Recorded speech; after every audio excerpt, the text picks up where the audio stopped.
Welcome to Accountability 101, overview of the federal accountability system in New Hampshire as required by the Every Student Succeeds Act, or ESSA. ESSA requires states to implement a federal accountability system to measure academic progress of students and identify schools in need of the most support.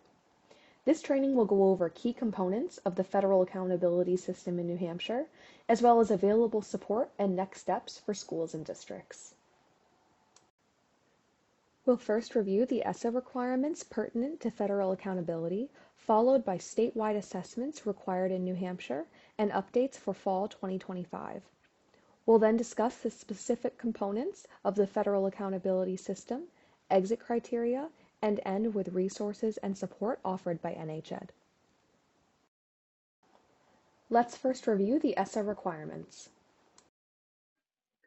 Per Section 1111C and H of the Every Student Succeeds Act, states are required to develop a statewide accountability system that carries out various requirements, including the following. Develop long-term goals, including measurements of interim progress toward meeting such goals for all students and subgroups.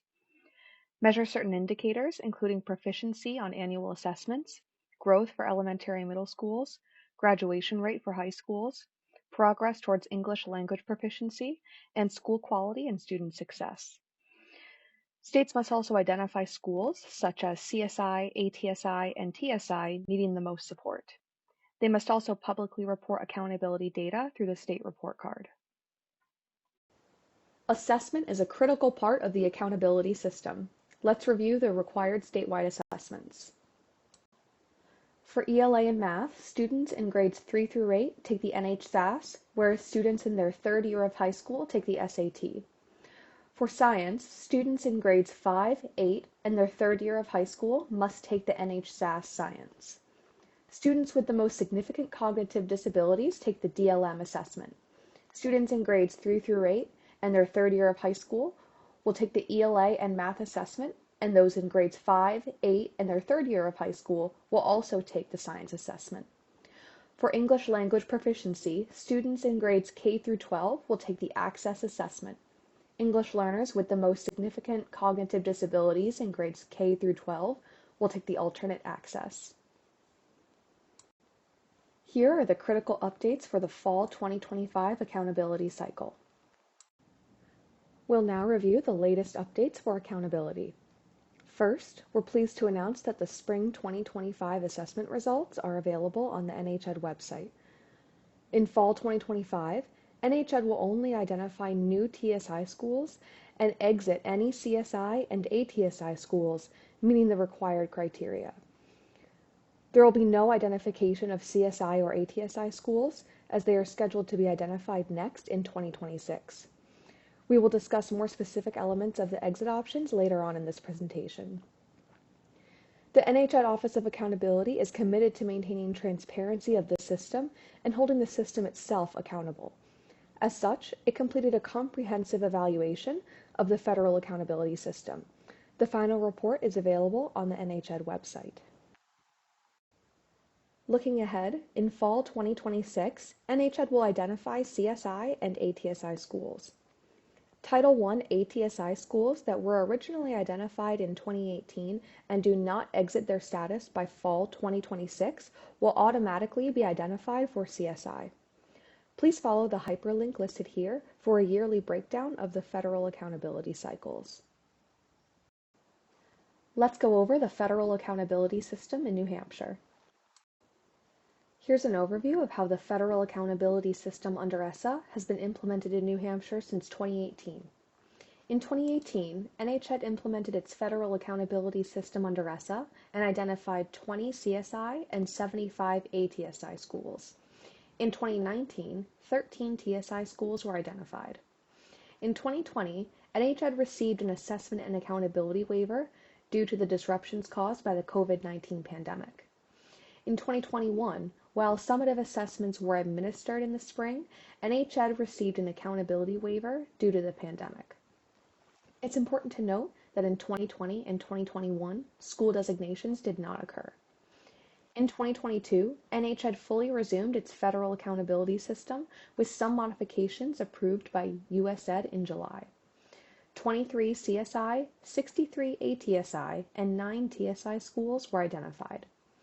In 2023, NH had implemented several amendments to its state ESSA plan, including identifying CSI and ATSI schools based on data available in the preceding 3 years. In 2024, NH had implemented new exit criteria for CSI and ATSI schools and identified 14 TSI schools.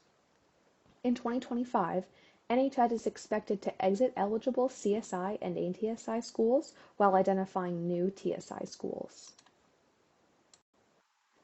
The New Hampshire Federal Accountability System consists of various components. The long-term and interim goals guide the statewide effort to support schools and students. Schools in need of the most support are identified by measuring certain indicators required by ESSA. The indicator data are reported publicly on the state report card for all students and subgroups. Identified schools receive technical assistance and other support to improve their performance. To protect students' personally identifiable information, data points that do not meet the minimum N size of 11 are suppressed. ESSA requires states to establish long-term and interim targets for academic achievement, progress towards English language proficiency, and high school graduation rate. The long-term goals for the state are that 70.61% will be proficient in reading, 54.21% proficient in math, and that 65.2% of English learners are progressing towards language proficiency by 2027. The graduation goal is that 93.96% of students will graduate within 4 years by 2025. These goals are broken down for each year, as you see on the table to the right, and for each subgroup, which are racial and ethnic groups, students with disabilities, English learners, and economically disadvantaged students. There are 3 types of schools identified per ESSA requirements: comprehensive support and improvement, targeted support and improvement, and additional targeted support and improvement. CSIs are based on school-wide performance, whereas TSIs and ATSIs are based on subgroup performance. CSI schools are identified if they are the lowest performing 5% of Title I schools, high schools with graduation rates at or below 67%, or ATSI Title I schools that do not exit their status within 6 years. Schools are identified for TSI if they have a subgroup in the lowest performing 5% of all schools for that subgroup for 2 consecutive years.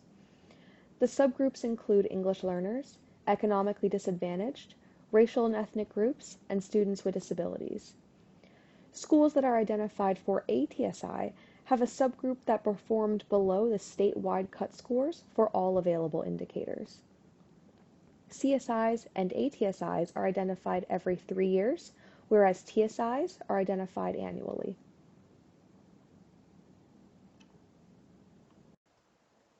Identification of schools is based on 4 indicators. For elementary and middle school, they are academic achievement, growth, English language proficiency, and equity. Academic achievement is student performance for grades 3 through 8 on ELA and math on the NHSAS or alternate assessments. Growth measures how students are improving annually in comparison to students with similar achievement histories. English language proficiency measures English learners' growth on the WIDA Access 2.0 assessment, and the equity measures indicate how the lowest achieving students are improving. Here are the indicators for high schools.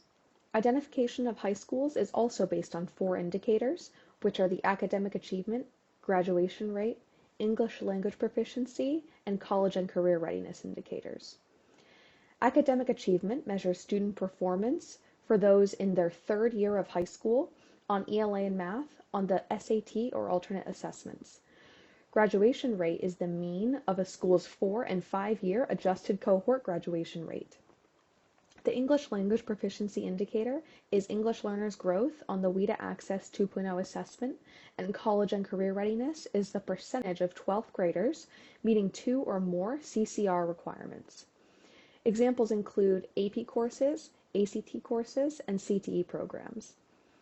Any Title I, elementary, middle, and high school whose indicator performance falls in the lowest performing 5% are identified for CSI. For high schools, there is one more way that they can be identified for CSI. Any public high school, regardless of their Title I status, that fail to graduate 1/3 or more of their students within 4 years are automatically identified for CSI. In other words, if the school's 4-year adjusted cohort graduation rate falls below 67%, it is automatically identified for CSI. As you can see in the graph, School A and D are failing to graduate 1/3 or more of their students, and as such, they will be identified for CSI. To fulfill the college and career readiness indicator requirements, students must achieve at least 2 of the approved CCR markers listed here. Please take a minute to review this list.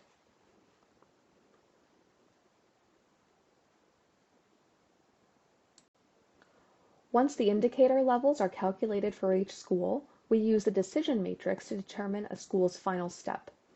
For example, you're determined at step 1 if all of your indicator levels are level 1. We then identify the lowest performing 5% of Title I schools for CSI starting at step 1. If step 1 does not yield 5% of Title I schools, schools in the successive steps will be added. If more than 5% of Title I schools fall in step 1, the schools will be rank ordered based on the combination of achievement and growth or graduation rate to identify the lowest performing 5%. Here's the decision matrix for high schools. As previously mentioned, in addition to the lowest performing 5% of Title I schools, any high school with a 4-year adjusted cohort graduation rate of 67% or less are automatically identified for CSI. Let's take a minute to review the federal 95% rule. The U.S. Department of Education mandates that 95% of students required to test must participate in summative assessments. The only federally approved exceptions are the medical exemption and the recently arrived EL exception for one administration of ELA testing only. Any other participants that are not federally approved who fall below the 95% threshold count against a school's achievement indicator score only. Parent opt-outs are not federally approved and therefore must become non-participants. Let's review some examples of how the federal 95% rule is calculated in accountability. If out of 100 students, 3 students were parent opt-outs, the 3 students will not count against the school's achievement indicator score. If out of 100 students, 7 students were parent opt-outs, 2 of those students will count against the school's achievement indicator score. Let's review the exit criteria for identified schools. First, it's important to note that there are 2 types of indicator values, annual values and 3-year values. 3-year indicator values are for identifying CSI and ATSI schools. Exits are based on annual values. The values that you see in iReport and iAchieve are 1-year values. For CSI and ATSI schools, the first exit option is for the school to demonstrate improvement from the school's or subgroups' 2023 1-year indicator scores at least twice for each indicator after 2023.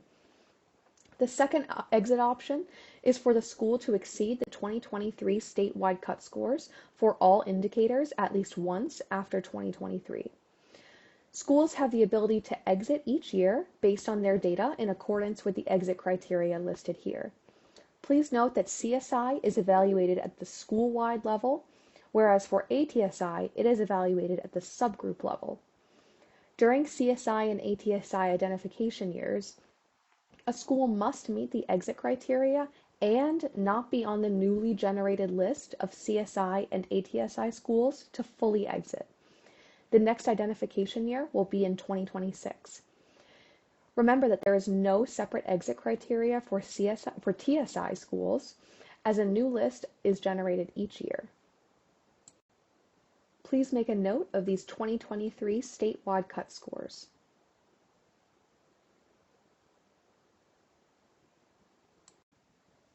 Let's look at an example for an ATSI elementary or middle school. Remember that the ATSI exits are based on subgroup-specific 1-year indicator values. In this example, the school has been identified as ATSI for the Students with Disabilities subgroup. We are looking at the subgroup's one-year indicator values for 2023, 2024, and 2025 in this example. The 2023 scores effectively serve as benchmarks for evaluating the school's exit eligibility moving forward. Exit option 1 is that the subgroup must demonstrate improvement from its 2023 one-year indicator scores at least 2 times for each indicator after 2023. As you can see, this subgroup has improved from its 2023 one-year scores for achievement in 2024 and 25, growth in 24 and 25, equity in 2025, and ELP in 2024 and 25. Exit option 2 is that the subgroup must exceed the 2023 statewide cut scores once for each indicator after 2023. The 2023 statewide cut scores are highlighted in red. In this example, the Students with Disabilities subgroup exceeded the 2023 cut scores for growth and ELP in 2024. Now that we've reviewed the identified subgroup's annual scores, let's go over the progress that is needed for the school to exit its designation. The school must meet one of the above options to be eligible to exit their ATSI status. As of 2025, the identified subgroup has improved twice from its 2023 scores for the achievement, growth, and ELP indicators, and once for the equity indicator. In order to exit using the first exit option, the subgroup must demonstrate improvement from its 2023 scores once more for the equity indicator. Should the subgroup exit using the second exit option, it must exceed the 2023 statewide cut scores one time for the achievement and equity indicators. It has already exceeded the cut scores for the growth and ELP indicators. There are a few details that are important to note when discussing ATSI exits. In order to fully exit, a school must meet the exit criteria for all subgroups identified for ATSI. Further, during a CSI and ATSI identification year, which will next occur in fall 2026, the school must meet the exit criteria and not be on the newly generated list of ATSI schools. For example, an ATSI school does not exit if it meets the exit criteria for one subgroup but not another, or it meets the exit criteria during a CSI and ATSI identification year but is on the newly generated list of ATSI schools that year. Let's look at an example for a CSI high school. Remember that CSI exits are based on school-wide one-year indicator values. In this example, we are looking at the school's one-year indicator values for 2023, 2024, and 2025. The 2023 scores effectively serve as benchmarks for evaluating the school's indicator performance moving forward. Exit option 1 is that the school must demonstrate improvement from its 2023 one-year indicator scores at least 2 times for each indicator after 2023. As you can see, this school has improved from its 2023 one-year scores for achievement in 2024 and 25, graduation rate in 24 and 25, and ELP in 2025. Exit option 2 is that the school must exceed the 2023 statewide cut scores once for each indicator after 2023. The 2023 statewide cut scores are highlighted here in red. In this example, the school exceeded the 2023 statewide cut scores for achievement in 2025, graduation rate in 2024, and ELP in 2025. Now that we've reviewed the school's current CSI status, let's go over what progress is needed for the school to exit its designation. The school must meet one of the above options to be eligible to exit their CSI status. As of 2025, the school has improved twice from its 2023 scores for the achievement and graduation rate indicators, and once for the ELP indicator. In order to exit using the first exit option, the school must demonstrate improvement from its 2023 scores once more for the ELP indicator and 2 times for the CCR indicator. Should the school exit using the second exit option, It must exceed the 2023 statewide cut scores one time for all indicators. It has already exceeded these scores for the achievement, graduation rate, and ELP indicators. If the school exceeds the cut score one time for the CCR indicator, it will exit its CSI status. Here are additional notes regarding CSI high school exits. If a high school was identified for CSI solely due to its indicator performance, or the lowest performing 5% of all Title I schools, it'll exit its status when it meets the previously mentioned exit criteria. However, the school may not exit if it meets the exit criteria during a CSI identification year, but its 4-year adjusted cohort graduation rate falls below 67%.